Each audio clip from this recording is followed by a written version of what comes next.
What's up? Welcome to my channel. Um,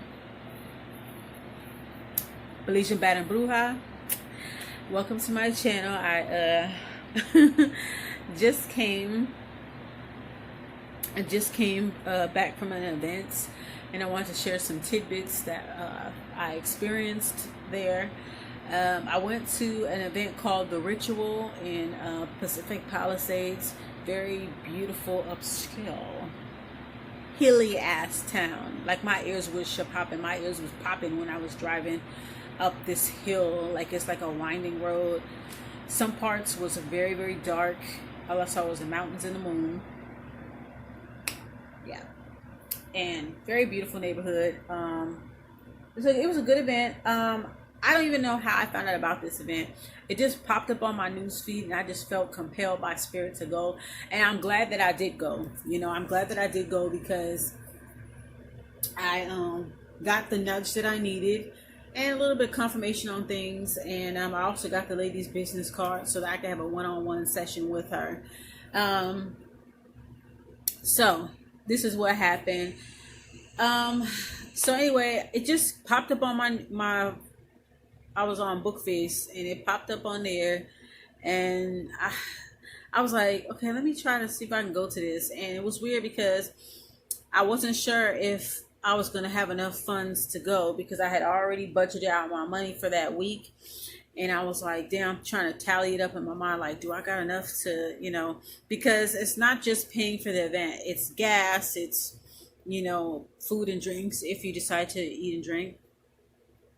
And then you also have to pay for a babysitter for those of us who are parents and want to go out. We all know that you got to take money for every little thing. Like you got to deduct a lot of, you know what I mean? You got to do a lot of math in your head when you're a parent. Oh, I got to pay her this money for babysitting. I got to do this for gas. All right. So anyway, I ended up showing up there.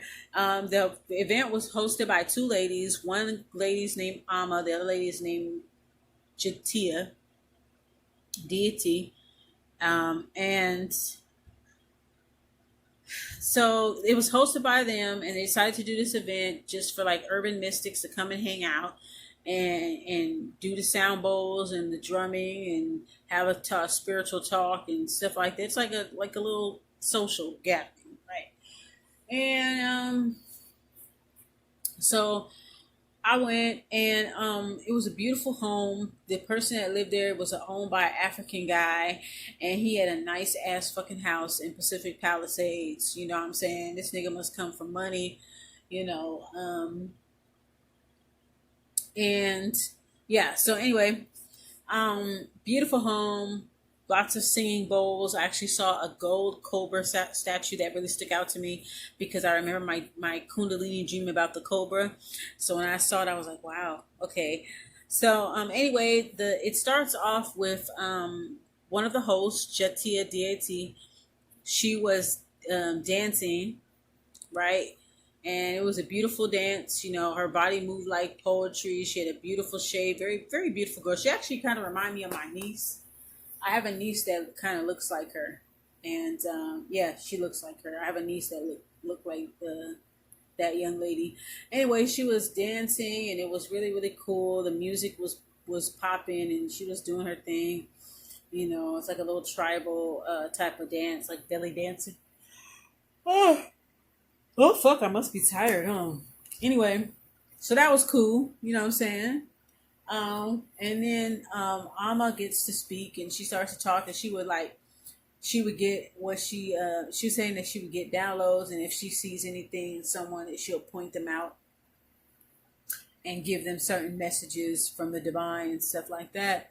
So I was asking, so she was going around kind of doing that, but only when she felt the need to do it, she'll point out this person, like, yes, can I share a download with you? Oh yes, can I share a download with you? Like she was doing that. And so a couple of other people, she was doing it to other people, and I was just looking and seeing, and it looked like she was resonating with the people that she it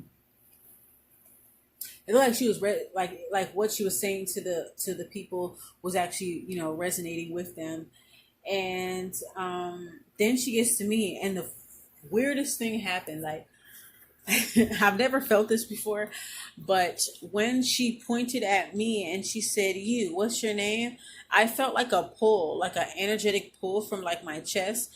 Like I felt like that pull when she pointed her finger. I felt like I was like I was like Cassandra, you know. And then she tells me, she gets to telling me, she like, she's like, yeah, what do you do? What are you working on, or something like that. And I was like, yeah, um, my online tarot business, podcasting, I'm working on music. She's like, okay. And she's basically saying like, she was like, well, she was saying, trying to remember. Oh yeah. Okay, sorry. She was just saying like, that you basically have all the tools, like you have the passion, the creativity, the talent, the swag, like you have it all in you, but you need to get out of hiding. Like I feel like you're isolating yourself quite a bit, and you have a problem. There's some, like, even though you're ready, you have some small part of you that's afraid of being seen, that is a little like reluctant about being seen. And you definitely want to work on that, because in 6 months, we're in March right now. By September, she's like, in 6 months, things are going to take off. Like things are going to blow up for you, and things are going to take off for you. And so, you just got to prepare yourself and get ready for that, and get more comfortable with putting yourself out there, because you have it. You have something to contribute, basically.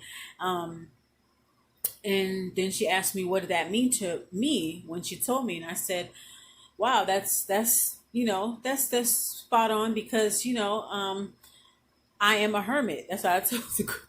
I told the group, I said, I'm a hermit, but I love to watch people. Every now and then I like to, get some stimulation by being around other people, and I love to people watch. I'm just weird like that. And, I live in my head. And I always had a problem, I always had a disconnect between me and other people. I've always had a problem connecting with other people. And, because of that, it's like I stay to myself, because I've opened up to the wrong people. This is what I'm telling her. This is what I'm telling y'all is what I told her. I've opened up to the wrong people, and now I'm at a point where it's like, well, what's the point in opening up when I'm just gonna keep getting disappointed or have it thrown in my face if I do open up? So it makes me want to go back into my cocoon and never come back out. So, she understood where I was coming from.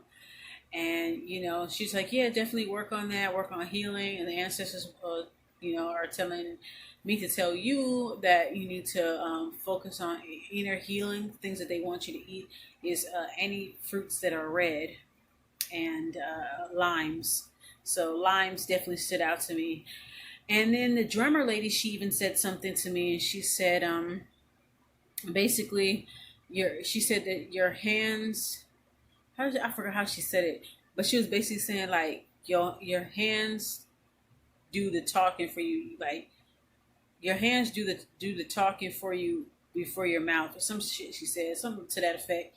Basically saying that if I declare that I have a problem disconnecting with others, then the universe will basically say, okay, you do.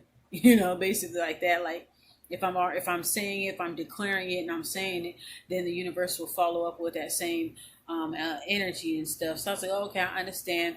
And then another lady chimed in and she said, so I felt like other people felt compelled to talk to me, and that didn't happen for everybody else that was speaking. Everybody else that she was reading before me, they were very emotional. They had some emotional subjects. They were just very emotional people, and I wasn't ready to be emotional in front of a group of people that I did not know. I don't know y'all. I'm not gonna cry in front of y'all.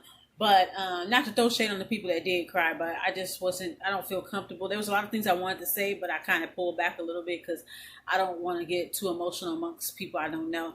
Now I do feel like that space. I do feel like that space was probably the best place for me to cry, but I just still didn't want to do it. Other people who had cried, they were comforted and all that good stuff, but me, I just couldn't. I just wasn't there yet. I feel like if it was a one-on-one session between me and the host, Ama, I feel like I would have been able to open up a little bit more, but just not in such a large group. And to talk about something so sensitive. I tried to get personal without getting too fucking personal. But another lady had chimed in and she was telling me some stuff too, and about disconnecting and not feeling disconnected from others. So I knew other people that were chiming in. They felt the same way that I felt, and they were just trying to tell me, like, basically you're not by yourself in that feeling, but try to fight through that. And that message definitely has resonated, because I do live in my head a lot, and I am a hermit. I do isolate myself, and I feel like I have something to contribute to the world like everybody else. And I've watched other people get to express their art to the world, and I can't wait to do the same thing. And that's why I started to do videos on YouTube, and I started my podcast and my online tarot, because I want to start sharing my talent and who I am and contribute something to the planet. I feel like all the material that I put on my social media platforms, I could just find another place to upload that consciousness, and not on a place that is kind of like Facebook or something like that. Because I the way that I am, the way that I come off is I'm very blunt, very blunt. I'm passionate, and I be speaking certain shit that a lot of people ain't ready to hear about. A lot of people ain't ready to digest. And some people, I feel like some people do agree with me, but they're scared to agree with me. And all that kind of shit. So I felt like, okay, the stuff that I say, the things that I speak on, I can just move that to another platform, you know, and start a podcast where I can just talk my shit, and whoever listen, they listen. Whoever don't, they don't. If they like it, they like it. If they don't, they don't. Whatever. So that's what she was telling me, that I just basically need to work on that small little part of me that is kind of like questioning and kind of reluctant. Like, am I ready to put myself out there? Because she told me that things are going to pick up very, very fast. In September. So I have to, whatever that I'm working on, I need to basically complete it and already have it by September, which is interesting because I do want to work on an EP. I already have songs. I even have some songs that I haven't even recorded yet. I already have certain songs I recorded. I have songs that I have recorded that I've just registered with BMI, and so I want to have an EP that'll come out this summer.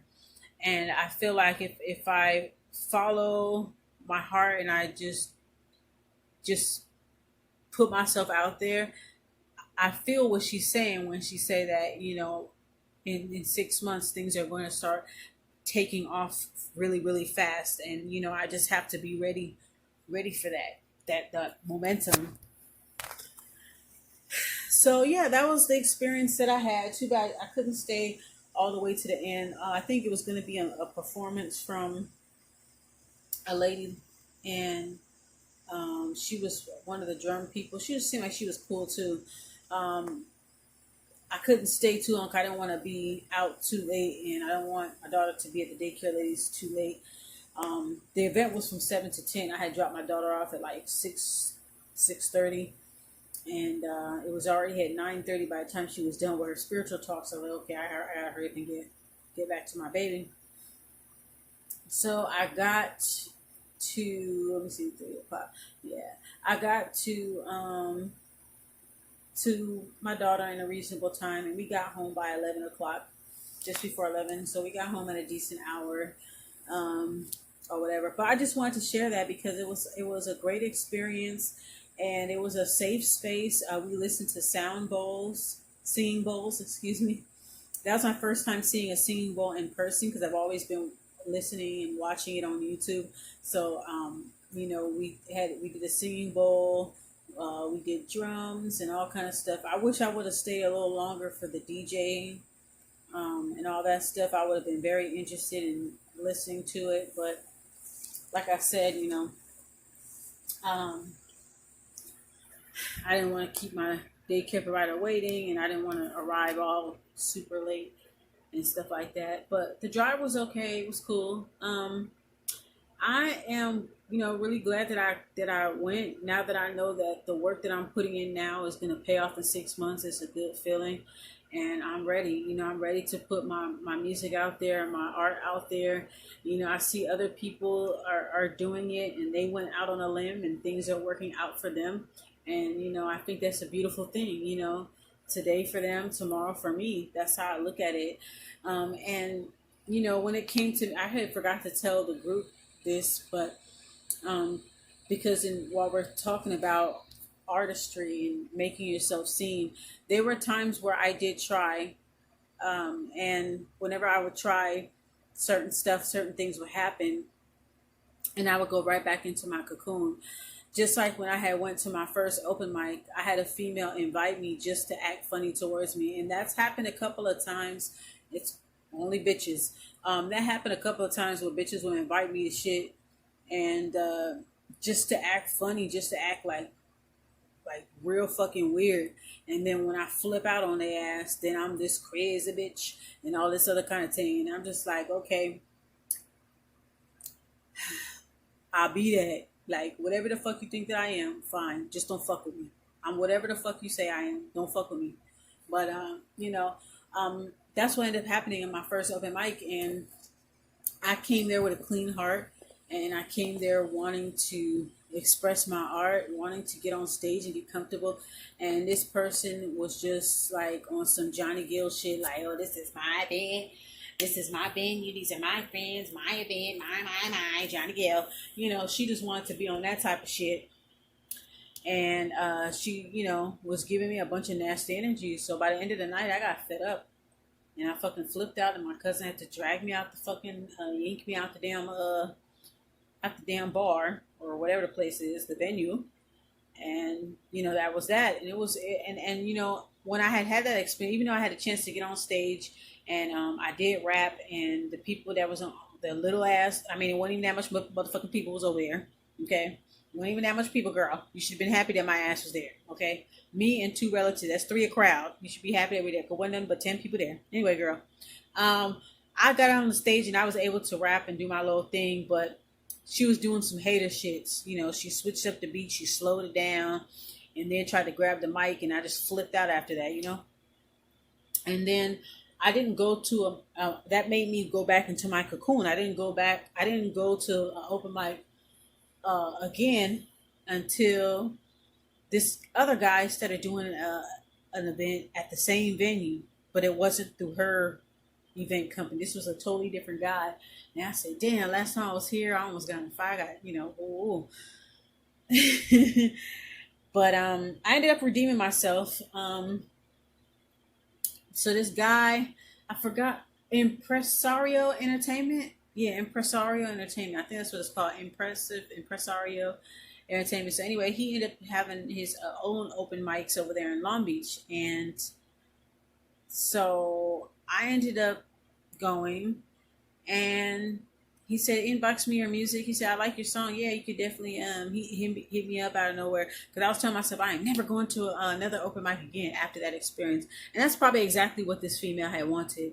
And I think my theory on that is, I think what it was, because I used to post up music on my stuff, and she invited me through Bookface. Okay, so I know she saw me when I posted up my little music, and I didn't post up my music all the time, but I'm pretty sure she saw it, and that's why she wanted to invite me, so she could low key try to challenge me and just some weird bitch shit. Like, I don't understand all that, but anyway, I think that's what it was. I think that she was looking up my music, and she probably heard my music and probably felt some type of way, like, oh, she ain't better than me. You know what I'm saying? And let me invite her, and and then like I said, like I wasn't expecting that, because I was cordial with this person, and I didn't understand where that energy was coming from, but I think it had a lot to do with jealousy. I think she felt kind of threatened by my talent, even though you're more into the scene, underground scene, than I am. You doing stuff that I would like to do. I should be the one hating on you. I should be a hating ass bitch. I should be doing all the hating, but I'm not. Like, that's not in my nature to be a hater. I'm like a today for you, tomorrow for me kind of person. That's who I am. And I just wasn't expecting that type of energy from her. But like I said, people be having a little imaginary beef behind your back, and you don't even be knowing. You don't even be knowing about it. But anyway, That's what kind of made me go back into my cocoon. And I forgot to share that story. And that's part of the risk in going out there and being seen. You're gonna have to run into people who are not used to seeing you like that, or people who don't want you to go out there and express yourself. They feel like it's going to threaten them. You know what I'm saying? Like threaten their space when it's room enough for everybody. But I learned, after that ordeal, I did not go out to an open mic. I had sworn not going, and then this guy hit me up from Impresario Entertainment, and he was doing open mics, and I ended up going, and I did an open mic. I did it 2 times. I did one for my birthday, and then another occasion, and it turned out really good. There was people in the crowd that was feeling my music and stuff like that, and it felt good. I was able to make up for it. I had a positive open mic experience compared to my first open mic experience that almost ended in me about to fold a bitch. And now it's like it was cool. Like after a while, this person knew they was gonna run into me again. They knew they was gonna run into me again. So when they ended up running into me again, all of a sudden they wanted to be nice. I was like, girl, just you already showed how you felt. There's no point in trying to be fucking fake nice. I'm not with that fake shit. Fuck out of here, you know. And but last year, my theme for last Virgo season was to around my birthday. My Virgo season was to make peace. So I made peace with her at this yearly event that always happens in the city. I made peace with her and I let things go. But once people show you who they are, you don't ever forget that shit. I don't ever forget that shit. Like I forgive the situation and all that stuff. Now the person knows not to fuck with me like how they was fucking with me before. That's all that is now. But yeah. Anyways, so I'm glad that I went to this event because now I know that I'm going in the right direction. And I'm just going to keep on being persistent and keep on doing what I'm doing. And now that I know that things are going to be on the up and up in the next 6 months, which is a good amount of time, I'm going to make sure that I set out everything that I want to do. Everything that I want to do this year. This is going to be the most ambitious year yet. And this is the year of my come up. Excuse me, my cup come uppance. That's the year. So 2020 is that year. 2020 is my year. Period. Hmm. I'm so glad that I showed up. It's a great event, and I look forward to more events like that. I got her business card because I want to get I don't know what she calls it, like a channeling or download some type of. I want to get that type of service from her where it's just me and her one on one, and yeah, I'm gonna be looking forward to that. This is the type of crowd, the type of people that I need to be around because I've honestly have been around the wrong people, y'all. I have been around energy vampires, just real toxic ass motherfuckers, and that's the reason why I have been so closed off because I've just really been around the wrong people. I've opened up to the wrong people. I've never got a chance to actually be around decent, genuine people that actually want good for me. You know, I have not been around that. I've just been around people that always had some type of secret animosity behind my back, always feeling some type of way behind my back, always trying to use me, always trying to exploit me and things like that. So when you go through things like that, it does make you not trust your surroundings. And when you get hit by that with people in your own family and then society and while you're out there dating and in the workplace, it's just kind of like you just feel like closed in, so I'm working through the kinks and I'm definitely going to put myself out there. That's the promise I'm making to myself this year to unapologetically do it because I gotta get any younger. You know what I'm saying? I'm not old, but I'm not young anymore. So it's either now or never. I got 6 months to put out my projects and get shit off the ground. And I feel like this year is going to be a very special year, and I'm working on manifesting the life that I want, especially being around so much beauty, being around good energy, um, and experience what I experienced tonight. Like I'm so excited for the what the 6 months later is going to bring to me. I'm just so super excited about that. But anyways, I'd like to thank Ama and Jatia Deity and all the people that were there. Thanks, and the person that owns the house, the owner of the house, thank you for letting me come. I also met a girl, her name was Amanette, beautiful sister. Me and her got to talking and stuff, and she's like, I'm a hermit too. I was like, yeah, we are all talking about how we're hermits and stuff. And it was cool. She had a beautiful energy, a beautiful soul, very soft spoken. So I look forward to more events like this, and I wish I would have got everybody's social media and stuff like that. But I feel like I'll run into them again if they have more events like this again. But shout out to that event. I'm very very happy that I went. I'm glad that I went. Otherwise, I would have been always wondering. And yeah, special thanks to them. And yeah, I just wanted to share, that moment with you guys. And trust me, guys, like I'm gonna have a lot of surprises for y'all. There's so many things that I'm gonna work on, and so many things that are in the works, and I can't wait. It's gonna come to fruition really soon, and I really believe that spirit is on my side, and I believe that this is my year. This is my year. So you know what I'm saying. I'm excited for what's to come. Anyways, guys, I'll check you guys up in the next video. I'll probably be doing a podcast tomorrow. Check out my latest video that I have, which is my Gypsy Fortune Telling card reading on for the remainder of March. Very, very good messages and a lot of. I was definitely channeling in that video, so definitely check that video out. And if you guys want any readings, just hit me up on my social media. Everything will be in the description box. Okay, peace out.